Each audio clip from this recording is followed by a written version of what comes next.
Biology, Unit 17.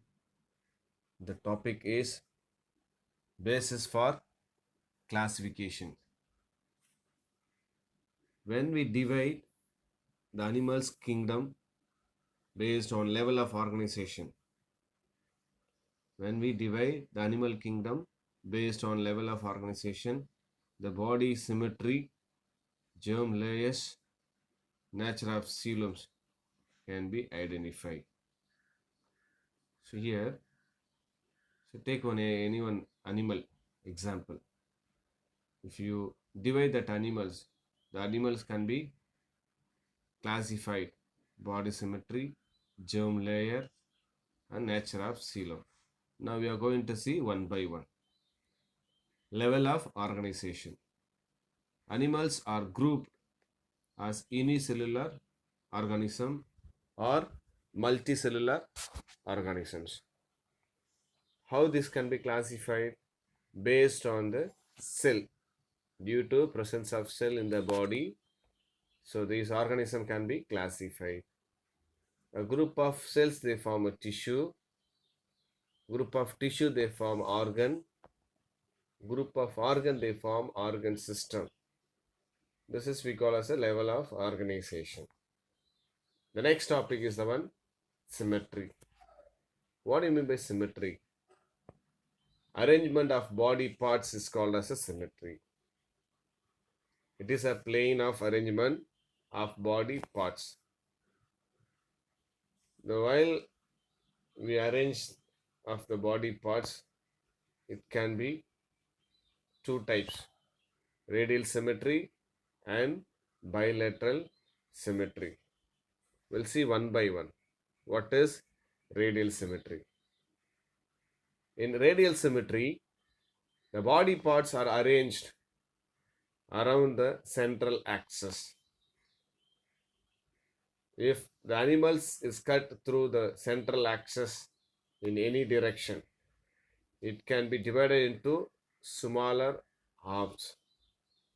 Example: hydra, jellyfish, starfish. The given example here, radial symmetry. This is the examples of hydra.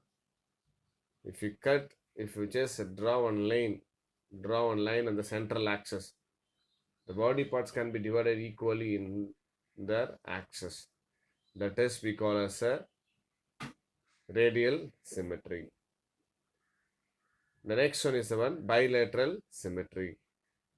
If the animal is cut through the central axis, we get two identical halves of the body.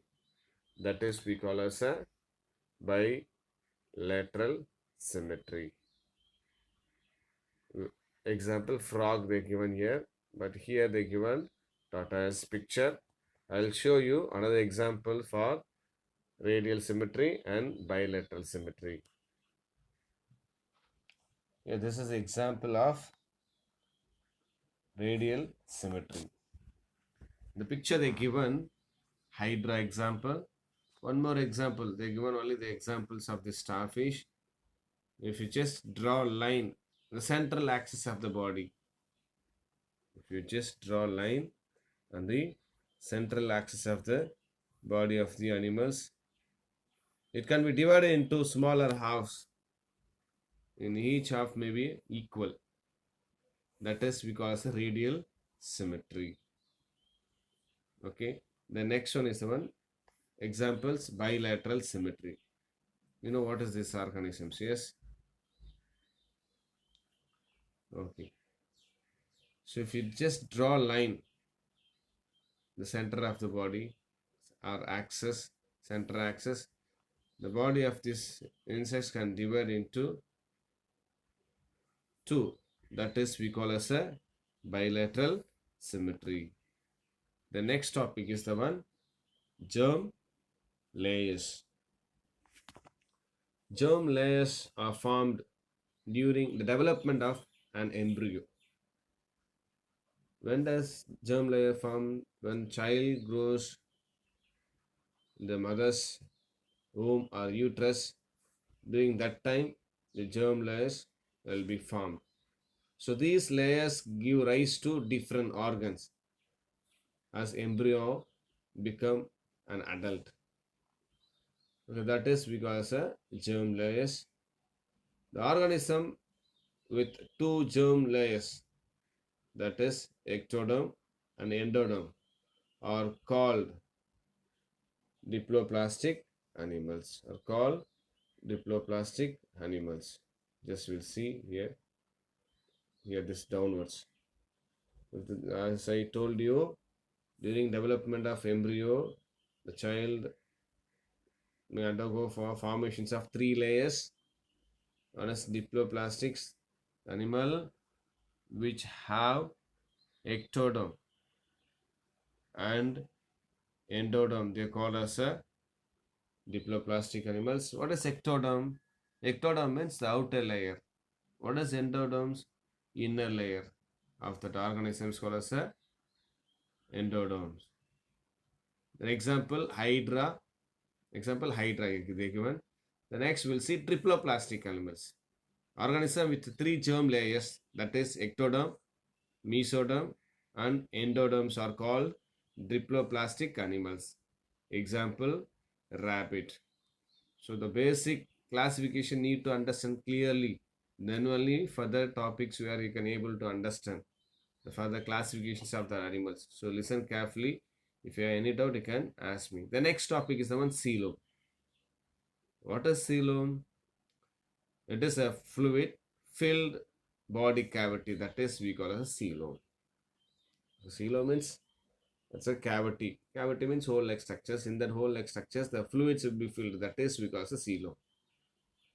It separates the digestive tract from the body wall. Here. So here this is the coelom. The coeloms can be divided into acoelom, pseudocoelom, coelomates or eucoelomates. We'll see one by one. A true body cavity, a coelom, is one that is located within the mesoderms. Within the mesoderms. Okay, what is mesoderm? As we have seen earlier, during development of embryo, what does it mean? That during the child, the growth will occur inside the mother's womb or in uterus. That is we call as a development of embryo. During that time, ectoderm, mesoderm, endoderm layers will be formed. The middle layer only we call as a mesoderm. The middle layer only we call as a mesoderm. Here, why I am saying this mesoderm means a true cavity or coelom is one that is located within the mesodermal layer. Here, in this mesoderm layers only the true cavity occurs. Based on the nature of coelom, the animals are divided into three groups. Based on the nature of coelom, the animals are divided into three groups. We will see one by one. Here, acoelomates. First one is the one acoelomates. A means here the absence of coelom. Okay, do not have a body cavity. Do not have body cavity. Here, this is because of acoelom. They do not have body cavity. That is why it is called as a acoelomate. And second one, pseudocoelomates here. Second one is called as a pseudocoelomates. Here, the body of the organisms have false body cavity. What is that one? False body cavity. That is we call as a pseudocoelomates. Pseudo means here false. They maybe seems to be have cavity, but it is not a look like a cavity. It is a false cavity. That is we call as a pseudocoelomates, which have false body cavity. Example, round worm. You can find the picture. You can see the picture here. Then third one, coelomates. Third one is the one coelomates here. This is what the coelomates example diagram. Here, so you can say coelomates or eucoelomates. You can say have true coeloms. Example, earthworm or frog. They given many examples here. Eucoelomates, annelids, mollusca, arthropods, echinodermata, chordata. All these things just we'll see coming chapter, coming topic. So these are the three types of coelom. So what is coelom? Coelom is the one fluid filled in the body cavity, that is we call as a coelom. There are three types of coelom. One is the one eocoelom we have seen. Second one is the one pseudocoeloms. And third one is the one eucoelomates. Okay, in textbook these diagrams only I shown you with other examples. You can go through these three diagrams. Here this is a coelomates, true coelomates. This is the pseudocoelomates. This is the eocoelomates. The next one, classifications of kingdom Animalia based on fundamental features. Based on fundamental features. Here, so Animalia. So it means the animals are made up of multicellular. They say here, cellular level we are seen. Okay, so unicellular level and multicellular level we are seen, and here level of organizations, symmetry, and coelom. So yeah, this is we have seen level of organization, we have seen symmetry, level of organization, symmetry also we have seen, then coelom also we have completed. The next we are going to see phylum. What is phylum we are going to see here? The cellular levels as we have seen, unicellular and multicellular level, and tissue or organ system we have seen. In the symmetry, radial symmetry we have seen, bilateral symmetry we have seen, coelom or body cavity we have seen. What is acoelom means? Without coelom. Coelom means a fluid which filled in the body cavity, that is we call as a coelom. Pseudocoelom means without coelom, such we also false coelom. Coelomates or eucoelomates means that's the organism which have true coelom. The next one is the one phylum. Next topic is the one phylum. Here phyla we are going to see. So around 10 phylum we are going to see. Porifera, Coelenterata. Coelenterata is also called as a Cnidaria, Platyhelminthes, Acelminthes, Annelida, Arthropoda, Mollusca, Echinodermata, Hemichordata, Chordata. So these are the 10 phylums we are going to see. So we are completed up to the coeloms. Here the animal kingdom is further divided into two groups. Animal kingdom further divided into two groups based on the presence or absence of notochord. What is notochord? It's a string-like structures, rod-like structures which presents in the animal. That is we call as a cord, notochord. Due to presence or absence of notochord, animal can be classified into vertebrata. Animal classified into invertebrata and vertebrata. Invertebrata means animals without backbones, we call as a invertebrata. These already you have studied lower classes. Vertebrata means animals which have backbone, they call as a vertebrata. Here they given chordata, prochordata, vertebrata. So chordata means the animal which have notochord, they call as a chordata. You should not get confused. Chordata means the animal which possess string-like structures or rod-like structures in the body of the organism. That is we call as a chordata. If that chordata occurs in the head region, that is we call as a prochordata.